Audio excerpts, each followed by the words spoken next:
BNP সাবেক সভাপতি আমাদের সালাম ভাই, এই বাগেরহাট ফাউন্ডেশনটার কাজটা যেন সঠিকভাবে চলে।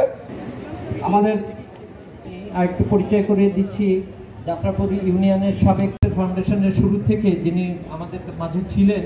মুক্ত হাওয়া খেয়ে ঘুরে বেড়াতে পারছি, সেটা আমরা পারি নাই, যে কারণে আমাদের খোঁজ খবর নেওয়ার একটি সমস্যা ছিল, নিতেও পারি নাই। এর জন্য আমি আন্তরিকভাবে দুঃখিত। আর আমি বিশেষ করে একটি কথা না বলে পারছি না, এই লতিফ মাস্টার সাহেব, আমি কিন্তু ওনার প্রতিবেশী। এটা হয়তো আপনারা বলবেন যে কী করে প্রতিবেশী হন, আপনার বাড়ি বাগেরহাট আর ওনার বাড়ি বাসুরঘাটি। ওনার কিন্তু আর একটা বাড়ি আছে বাগেরহাট খারদার ভিআইপি মোড়ে, আমার বাড়িও বাগেরহাট খারদার ভিআইপি মোড়ে। তা ওনার সাথে কিন্তু ছিল আমার পিতা সন্তানের মতো সম্পর্ক, এটা হয়তো অনেকে জানেন না। আর আমি আমার জীবনে অনেক লোক দেখেছি, যেহেতু আমি বাগেরহাট 4 বারের সাবেক কাউন্সিলর, তা আমার দৃষ্টিতে আমি ওনার মতো এত সৎ এবং এত ভালো মানুষ আমার চোখে পড়ে নাই। কারণ একটা বিষয়, একটা উদাহরণ দিই, ওনার পৌরসভার কোনো কাজ থাকলে উনি আমাকে স্মরণ করতেন প্রথম। উনি আমাকে ফোন দিলে আমি ওনার কাছে যেতাম, উনি বলতেন আমার এই কাজটা একটু করে দাও, আমি সঙ্গে সঙ্গে করে দিতাম। তো উনি একদিন একটা জন্ম নিবেদন করতে আমাকে দিয়েছিলেন। জন্ম নিবেদন করতে আমার খরচ হয়েছিল 45 থেকে মনে হয় 50 টাকা। আমি করে ওনার হাতে দেওয়ার পরে উনি আমাদের বলতেন কত খরচ হয়েছে আমাকে একটু তুমি বলো। আমি কি চাঁদা এই যে খরচ হয়েছে আপনাকে আমি বলতে পারবো না, আর দয়া করে যদি আমি আপনার সন্তানের মতো হয়ে থাকি, তা আপনি এই টাকাটা কথা আমাকে বলেন না, তাহলে আমি খুব কষ্ট পাবো। তা উনি মনে হয় এই কিসের পরে উনি টাকাটা মানে আমাকে দিতে পারেননি, আমি নিলাই। কিন্তু উনি অনেককে বলেছেন যে আমি এই কয়টা টাকা ঋণী থেকে গেলাম, আসলে আমি কোথাও এরকম কারো কাছে ঋণী নাই। তা আসলে ওনার কথা বলে আমি শেষ করতে পারবো না। আর ওনার যে আমরা তো পরিমাণ করতে পারি নাই, উনি তখন নিজ গরজে নিজ ইচ্ছায় 700 বস্তা সিমেন্ট পাঠিয়ে দিয়েছিলেন এই মসজিদের ছাদ ঢালাইয়ের কাজের জন্য। জনাব জাহিদ ভাই, জাহিদের জন্য জোরে একটু কথা বলুন, সরকার জাহিদ। একই কথা বারবার বলবো না, এটা একটা মহৎ উদ্যোগ, কিন্তু এই কাজগুলা বিগত 16 বছর আমরা করতে চাইলেও করতে পারি না। আপনারা জানেন যে স্বৈর শাসক ছিল, স্বৈর শাসকের সময় বিগত দিনে আমরা এক জায়গায় এ ধরনের কোনো অনুষ্ঠান করতে পারি না, কোনো দান বা সেবা করতে মানুষের কাছে যেতে পারিনি, গোপনে দিতে গেলেও বাধা পেতে হয়েছে।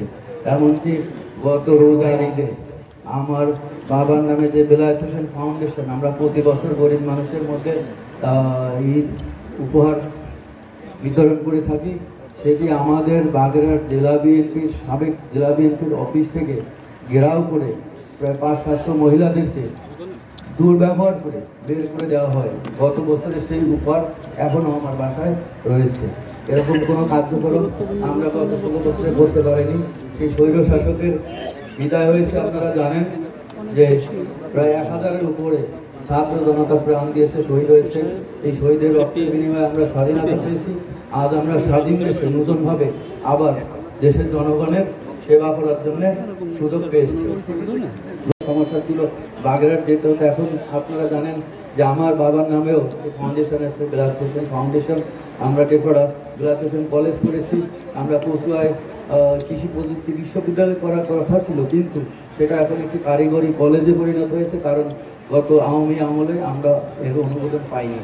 একটি মাদ্রাসা আছে পশ্চিমভাগে, বেলায়েত হোসেন মাদ্রাসা, আমরা পরিচালিত করছি। আজ এখানে আমরা বেসরকারি আমার 2 ভাই আছে, আমরা মুখাইতে আছি। ইনশাআল্লাহ আমাদের এই নদীর ব্যাপারে না, শুধু সারা বাগেরহাটে আমরা জনসেবামূলক কার্যক্রম করব। আর যে চক্ষু শিবিরের আজকে এখানে উদ্বোধন হয়েছে, এই প্ল্যান আমার আরও অনেক আগের থেকে করার ইচ্ছা ছিল, কিন্তু আমরা আসলে কি বলবো, আমার পাশে এখানে পুলিশ সুপার আছেন, আমরা কোনো পারমিশন চাইলে পরে বিগত দিনে আমাদের কোনো পারমিশন দেওয়া হয়নি। এখানে আমার পাশে আহ্বায়ক আছে, এমনকি আমরা কোনো ছোটোখাটো কোনো সভা করতে গেলেও অফিসের মধ্যে করেন, বাইরে যেতে পারবেন না। রাস্তায় আমরা 5 জন এক জায়গায় বসতে পারিনি। আল্লাহর রহমতে এই স্বৈরশাসকের বিদায় হয়েছে, আমরা এখন স্বাধীন। ইনশাআল্লাহ আমাদের এই এলাকার বিশেষ করে যারা গরিব আছেন, যাদের সাহায্য প্রয়োজন আছে, আপনারা দেখেছেন যে এখানে একটি বিশেষ করে বৃদ্ধাশ্রমও এখানে আসছে। আপনারা যারা দেখে এসছেন, আমি ঘুরে দেখে এসেছি, অত্যন্ত ভালো লাগছে যে এখানে একটি বৃদ্ধাশ্রম হয়েছে। আমার মনে হয় এটি বাগেরহাট জেলার প্রথম বৃদ্ধাশ্রম। আশা করি আগামীতে আরও বৃদ্ধাশ্রম হবে, যেখানে বা আমাদের যাদের থাকার বা খাওয়ার কোনো ব্যবস্থা নেই, তারা এখানে গিয়ে থাকতে পারবে, খাইতে পারবে বা নিশ্চিন্তে ঘুমাতে পারবে, যে আমরা 3 বেলা এখানে খেতে পারছি, অন্তত মরার আগে শান্তিভাবে মরতে পারবো। এরকম ব্যবস্থা করার জন্য আমি বিশেষ করে লতিফ মাস্টার ফাউন্ডেশনের যারা দায়িত্ব আছেন, বিশেষ করে সভাপতি এখানে আসছেন আমাদের ফরিদুল ইসলাম বাবলু ভাই এবং রফিকুল ইসলাম জুগলু ভাইকে আমার আন্তরিকভাবে ধন্যবাদ জানাচ্ছি। উপস্থিত তাদেরকে বিশেষভাবে ধন্যবাদ জানাচ্ছি। তাদের সহযোগিতার কারণেই হয়তো আমি এত সুন্দরভাবে এত বড় একটা ইভেন্ট পার করতে পেরেছি। ধন্যবাদ তাদেরকে সবাইকে। পাশাপাশি আমি আপনাদেরও সহযোগিতা পাচ্ছি এবং ভবিষ্যতে পাবো, এবং আপনাদের সহযোগিতা নিয়ে আশা করি খুব সুন্দরভাবে একটি নিয়মতান্ত্রিক সুষ্ঠু বাগেরহাট জেলা গড়ে তুলতে পারবো। ধন্যবাদ। 3 সালে প্রতিষ্ঠা হয়েছে, এইরকম একটা অনুষ্ঠান করবার আমি মনে করি সুযোগ পাই নাই। আজকের এই মুক্ত পরিবেশে যে আজকে আপনাদের মাঝে এই যে অনুষ্ঠানের আয়োজন হয়েছে এবং আমরা আসতে পেরেছি, এজন্য আল্লাহ তাআলার কাছে আমি শুকরিয়া আদায় করছি। আমি পারিবারিকভাবে আমরা জড়িত, বিশেষ করে রফিকুল ইসলাম জগলুর সাথে পরিচয় 1984 সালে, যখন আমার বড় ভাই বাগেরহাট পৌরসভার প্রথম মেয়র নির্বাচন করেন। তিনি রফিকুল ইসলাম জগলু, তিনি আমাদের একজন সক্রিয় কর্মী ছিলেন। তিনি অত্যন্ত পরিশ্রমের মাধ্যমে সেই নির্বাচনে আমরা সাফল্যমণ্ডিত করেছিলেন। সেজন্য আমি আজকে এই দীর্ঘদিন পরে হলো তার কাছে আমি কৃতজ্ঞতা প্রকাশ করছি। রফিকুল ইসলাম জগলু দীর্ঘদিন ধরেই আমাদের সাথে জড়িত, রাজনীতির সাথে জড়িত ছিল। এখন সে সমাজ সেবার দিকে নজর দিয়েছে এবং সমাজ সেবাই সে নিজের ব্রত হিসেবে গ্রহণ করেছে। আর সবচেয়ে বেশি সোহাবের কাজ আপনারা যে উদ্যোগ নিয়েছেন, আমি অভিভূত। যে উদ্যোগ আমি অনেকদিন ধরেই জগলুর সাথে কথা বলে আসছি, জেনেছি।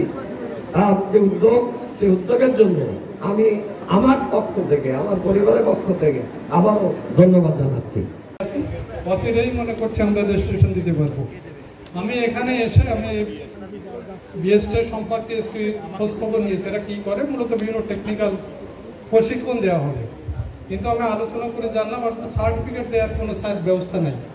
এটা স্যার ওনারা বললেন এখনো পর্যন্ত আমরা সক্ষম হয়নি। জাতীয় গৃহীত দক্ষতা উন্নয়ন কর্তৃপক্ষ কিংবা কারিগরি শিক্ষা বোর্ডের সাথে যদি আমরা যোগাযোগ করে আমরা তাদের সার্টিফিকেটটা ব্যবহার করতে পারি, তাহলে এখান থেকে যারা প্রশিক্ষণ নেবে তারা তো চাকরি জীবনের ক্ষেত্রে তাদের একটা কাজে লাগবে। শামসু ভাই এইমাত্র বললেন তারা উদ্যোগ গ্রহণ করছেন, আমি সাধুবাদ জানাচ্ছি। আশা করছি এটা হলে আরও পূর্ণ ফলর হবে, এটা চলবে। লতিফ মাস্টার ফাউন্ডেশনের গুণগান করব না, আপনারা সবাই জানেন, এখানে আপনারা নিজেরাই জানিয়েছেন। সুতরাং আমার বক্তব্য এখানে নাই। আর প্রচণ্ড গরম, আপনারা ধৈর্যচ্যুত হয়েছেন, এই জন্য আমি আর কথা বলাবো না। শুধু লতিফ মাস্টার ফাউন্ডেশনের সাথে জড়িত যারা আছেন তারা যে এখানে আমাকে আমন্ত্রণ জানিয়েছেন, এই জন্য তাদের প্রতি ধন্যবাদ ও কৃতজ্ঞতা জানিয়ে আমরা সমান থাকে। তার একটি হচ্ছে সুসন্তান। এই ফাউন্ডেশনের জন্য যারা নিরলস প্রচেষ্টা করিয়ে আসছে, আরো অনেক সমাজসেবামূলক কর্মকাণ্ড এই ফাউন্ডেশন কর্তৃক পরিচালিত হয়ে আসছে। শুধু ধন্যবাদ দিতে যাচ্ছি, আমি ধন্যবাদ দিচ্ছি আজকের অনুষ্ঠানের প্রধান অতিথি, বাগেরহাট জেলায় নবযোগদানকৃত জেলা প্রশাসক এবং ইতিমধ্যে কর্মের মাধ্যমে পুলিশ সুপার এবং ইতিমধ্যে কর্মের মাধ্যমে জনাব ফরিদুল ইসলাম, যিনি সুযোগ্য জেলা পুলিশ সুপার হিসেবে আপনারা সবাই তাকে আখ্যায়িত করেন, আমাকে অনেকে বলেছেন। সেই সুযোগ্য পুলিশ সুপার মহোদয়, যিনি আজকের অফিস টাইমে অফিসের কাজ রেখে বাগেরহাট শহর থেকে একটু দূরে এসে আমাদের এই রোদের মধ্যে আমাদেরকে সময় দিয়েছেন এবং আজকের অনুষ্ঠানকে মহিমান্বিত করেছে, তাকে অসংখ্য ধন্যবাদ জানাচ্ছি।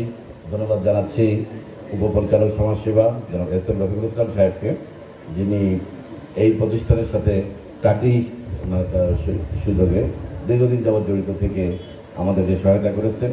যেমনটি শুনেছেন যে আমরা এই এতিমখানার এখন পর্যন্ত রেজিস্ট্রেশন পাই নাই, আমরা এই ফাউন্ডেশনের এখন পর্যন্ত রেজিস্ট্রেশন পাই নাই, আমরা এই বিএসটি এখন পর্যন্ত রেজিস্ট্রেশন পাই নাই। শুধুমাত্র আবেদন করেছি এই কথা বলেই কাজ করে যাচ্ছিলাম। শক্তভাবে ধরলে হয়তো লাগাতেও পারতাম না। তো সুখের বিষয় যে আমাদের এতিমখানা রেজিস্ট্রেশনের ক্লিয়ারেন্স সম্মত হয়ে গেছে, 2-1 দিনের মধ্যে রেজিস্ট্রেশন হয়ে যাবে। বিএসপি আর রেজিস্ট্রেশন প্রক্রিয়ার দিন শীঘ্রই হয়ে যাবে। ফাউন্ডেশনের রেজিস্ট্রেশনও কাগজপত্র জমা দেওয়া হয়েছে, খুব শীঘ্রই হয়তো হয়ে যাবে। তো সেটি আইনগত বিষয়, আইনগতভাবে আমরা সেটা রেজিস্ট্রেশন পাবো। ধন্যবাদ জানাচ্ছি এখানে উপস্থিত, এবং সে তারই হয়তো ফলে আজকের এই ব্রিজ, এই রাস্তা, এই অন্যান্য ঘাট। আমরা এলাকার মানুষ, এই বাগেরহাটবাসী, এখানে যারা আছেন নেতৃবৃন্দ, তালিম ভাই সহ, ওই যে আমাদের শ্রমিক নেতা, আমাদের ছাত্র নেতা, যুব নেতা, এখানে সবাই আছেন। আমাদের একটা আহ্বান থাকবে যে বাগেরহাটের উন্নয়নের জন্য আমরা সবাইকে বলি দলমত, আর তার ভিতরে আবার দলের সবাইকে নিয়ে যেন আমরা উন্নয়নের কাজটা আমরা করতে পারি। রাস্তাঘাট, স্কুল, কলেজ, যেটা মানুষের কাজে লাগবে এবং সর্বোপরি দেশের এবং তার ভিতরে দলের, আমরা সে আশাবাদ ব্যক্ত করব। এবং যারা এই নেতৃবৃন্দ এখানে উপস্থিত হয়েছেন, যারা ফাউন্ডেশনের সাথে জড়িত ছিলেন, তাদের সবাইকে আমি ধন্যবাদ জানাচ্ছি। এই যে সার্টিফিকেট পেলে সরকারি সার্টিফিকেটের মর্যাদা পাবে এবং সরকারের যে কোনো দপ্তরে চাকরি বাকরি থেকে শুরু করে এবং বিদেশ যাওয়া এই কাজ লাগবে, সেই সার্টিফিকেট আমরা অতি শীঘ্রই সেটা পেয়ে যাব। আবেদন জমা করা হয়ে গেছে, কার্যক্রম চলতেছে, এবং এখানে যারা প্রশিক্ষণ নেবে তারা সেই সরকারি সুযোগ সুবিধাগুলো প্রাপ্ত হবে। তো আমি সবাইকে ধন্যবাদ জানাচ্ছি। বাগেরহাট থেকে স্বল্প সময়ের আবেদন পেয়ে আমি তাদেরকে জানাচ্ছি, ধন্যবাদ জানাচ্ছি। আমাদের শিক্ষামণ্ডলী আপনারা যারা এতক্ষণ কষ্ট করে এই অনুষ্ঠানকে সমাপন ঘোষণা করছেন। আজকের এই অনুষ্ঠানের প্রধান অতিথি এসপি মহোদয়।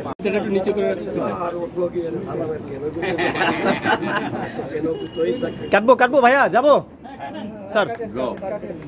তালি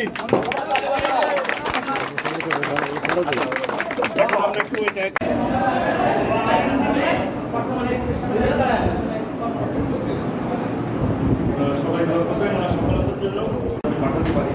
শিক্ষার সময়টাই তাই, শিক্ষার সময়টা নিজের মানবিক গুণাবলীর পাশাপাশি কর্মদক্ষতাকে বাড়িয়ে দেয়।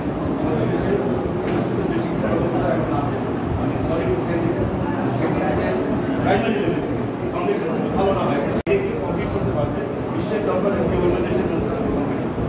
আপনারা সবাই দোয়া করবেন এবং এখন আমরা সবাই আছে